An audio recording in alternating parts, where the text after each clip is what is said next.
La Copa América la voy a jugar, no me retiro. Copa América. এখনই অবসর নয়, জাতীয় দলের হয়ে আরও খেলতে চাই আমি, বললেন লিওনেল মেসি। 2028 কোপা আমেরিকা খেলার পর নিজের শারীরিক অবস্থা ভালো থাকলে 2030 বিশ্বকাপেও দেখা যেতে পারে আমাকে। এক সংবাদ সম্মেলনে মেসি নিজেই এমন আভাস দিয়েছেন ভক্তদের উদ্দেশ্যে। বিস্তারিত রিপোর্টে। আজ স্পেনের কাছে হেরে আর্জেন্টিনার শিরোপা জয়ের স্বপ্ন ভেঙে গেছে। এই পরাজয়ের পর অনেকেই ধারণা করেছিলেন হয়তো এবার জাতীয় দলকে বিদায় জানাবেন লিওনেল মেসি। তবে সেই সব জল্পনার অবসান ঘটিয়ে মেসি জানিয়েছেন এই মুহূর্তে অবসরের কোনো পরিকল্পনা তার নেই।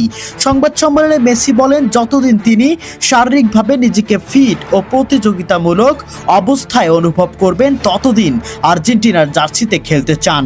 তিনি ইঙ্গিত দিয়েছেন 2028 সালের কোপা আমেরিকায় খেলার ইচ্ছা রয়েছে তার, আর সেই সময়ও যদি ফিটনেস ঠিক থাকে তাহলে 2030 বিশ্বকাপেও মাঠে দেখা যেতে পারে তাকে।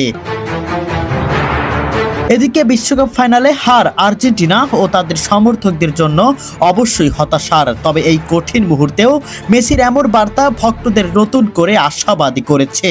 ফলে আপাতত নিশ্চিতভাবেই বলা যায় আন্তর্জাতিক ফুটবল থেকে এখনই বিদায় নিচ্ছেন না লিওনেল মেসি। তার লক্ষ্য এখনও দেশের জার্সিতে আরও কিছুদিন খেলে যাওয়া। লিওনেল মেসি এবারের বিশ্বকাপে যে পারফরমেন্স দেখিয়েছেন তাতে তার ফিটনেস বা পারফরমেন্স নিয়ে সন্দেহ করা বোকামি। এখনও তিনি যে কোনো তরুণ, শক্তিশালী কিংবা নামি দামি ফুটবলার চেয়েও শতগুণে ভালো পারফরমেন্স করে চলেছেন।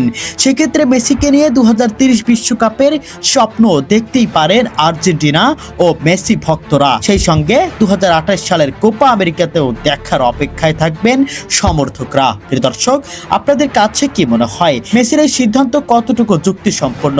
এখন অবসর না নিয়ে 2028 কোপা আমেরিকা ও 2030 বিশ্বকাপ খেলা চালিয়ে যাওয়াকে মেসির ঠিক হবে? কমেন্ট বক্সে আপনাদের মন্তব্য জানিয়ে যাবেন।